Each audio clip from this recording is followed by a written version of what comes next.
prvo da čestitam MK Grupi zaista na ovom velikom poslu i pokazali su da nisu samo jedan od najuspešnijih poslovnih sistema u Srbiji, pa i u celom regionu, već i da su pre svega i odgovorna kompanija koja svoj razvoj zasniva i na inovacijama i na zaista svemu onome što je važno za rast i razvoj poslovanja u ovim modernim vremenima, dakle i kada je u pitanju energetika i na koji način se bave sa energetskom potrošnjom, sopstvenim kapacitetima, kada je u pitanju na koji način se ophode prema svojim zaposlenima, dakle to je sve ono što zaista jeste kompanija za primer. Ono što je nama i tekako važno, da ne ulazimo u brojke, verovatno će predstavnici kompanije to već reći, uz sve ono što ide uz MK Grupu, dakle više od 4000 zaposlenih u celom regionu, negde oko 60 miliona evra poreza koji se uplaćuje samo u državi Srbiji, dakle to su velike stvari, a ono što je nama posebno bitno kao Privredne komore Srbije, koja okuplja sve naše kompanije, jeste da sa više od 3000 partnera, dakle kompanije sa kojima sarađuje, koji su dobavljači za MK Grupe, MK Grupa više od 80% svega što nabavlja pre svega na domaćem tržištu i od domaćih kompanija. I to je veoma važno naravno i za te kompanije i za celu privredu Srbije, ali ne samo to, već to znači da i te kompanije koji su dobavljači sa MK Grupom rade upravo na ovim principima koje će kompanija danas predstaviti, dakle ESG za environment, social governance principima, i to je nešto što je neprocenjivo, dakle nešto što je inače novo tek ovde u ovom regionu, novo nešto što je sad postaje obaveza.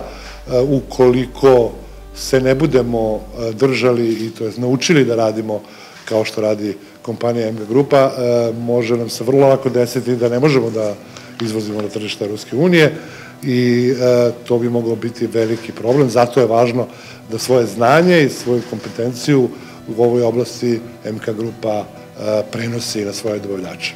Ovu godinu u kojoj obeležavamo 4 decenije poslovanja i održivog razvoja MK Grupe započeli smo najavom novog trogodišnjeg investicionog ciklusa u vrednosti 1,6 milijardi evra u poljoprivredu, zelenu energiju, turizam i real estate.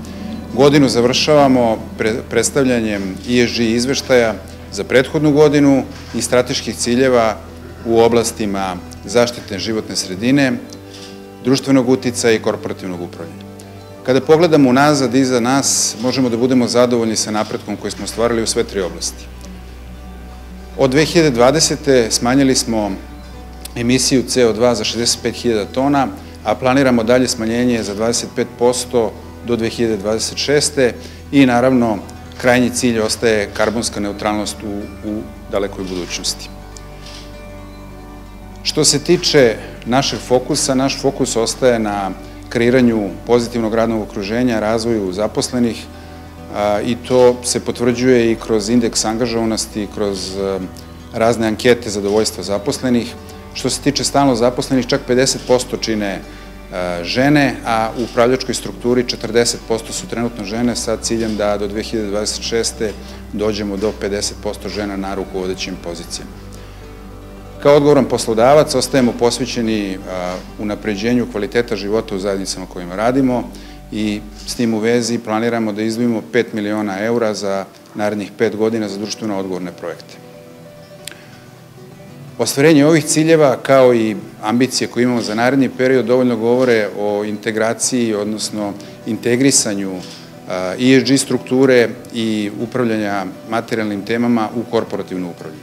U narednom periodu nastavit ćemo da analiziramo, pratimo napredak po pitanju ostvarenja strateških ciljeva i da transparentno izveštavamo zainteresovane strane putem godišnjeg izveštavanja. Tema o kojoj ćemo danas pričati je ESG, vrlo popularna. Ono što bih hteo da kažem je da se dosta priča o sve 3 teme koje su deo ovog akronima, ali ono što se pokazalo do sad da zapravo i nismo nešto mnogo uradili po ovim pitanjima.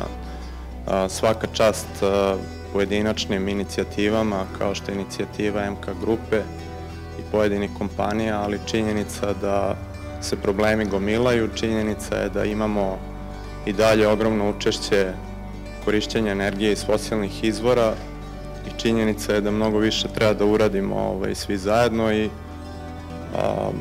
evo kao moderator na današnjem panelu zadovoljstvo mi je da ćemo imati predstavnike celokupne zajednice, privrede, države, akademske zajednice, jer ta neka saradnja je jako bitna po pitanju rešavanja ovog pitanja. Što se tiče Evropske banke za obnovu i razvoj, sigurno da je zelena agenda, odnosno zelene investicije nakon potpisivanja Pariskog ugovora jedna od ključnih stvari, zapravo svi projekti i tehnička pomoć i reformski procesi koje pomažemo u zemljama u razvoju, uključujući u Srbiju, jesu orijentisani zapravo na poboljšanje energetske efikasnosti, konkurentnosti poljoprivrede i naravno smanjenje emisije štetnih gasova. Na taj način podržavamo zapravo kompanije poput MK grupe, a i naravno i zakonsku regulativu u Republici Srbiji kroz promociju investicija obnovljive izvore energije i održivi razvoj, pre svega poljoprivrede, kao jednog od velikog kontributora u CO2 emisiji. Evo danas imamo priliku da se okupimo i da čujemo šta je kompanija MK grupa uradila na temu ESG praksi, odnosno dobrih poslovnih praksi u oblasti zaštite životne sredine, zaštite socijalnih prava zaposlenih i naravno uvođenja dobre prakse korporativnog upravljanja u svim segmentima funkcionisanja kompanije.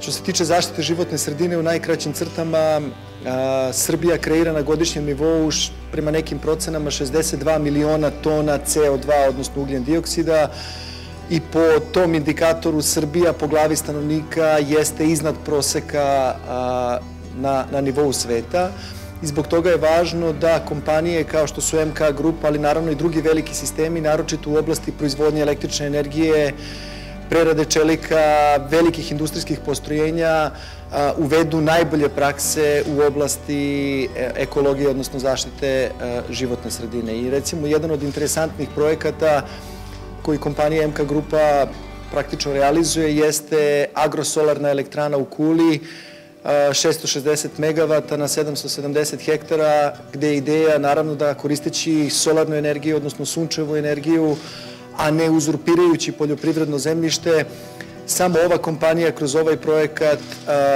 kreira, odnosno proizvede na godišnjem nivou dovoljno struje za više od 200.000 domaćinstava. To je jedan onako ilustrativni primer, jedan od koji pokazuje kako pojedinačne kompanije, odnosno korporacije, mogu svojim ESG praksama da smanje nivo zagađenja životne sredine i naravno nivo emisije CO2.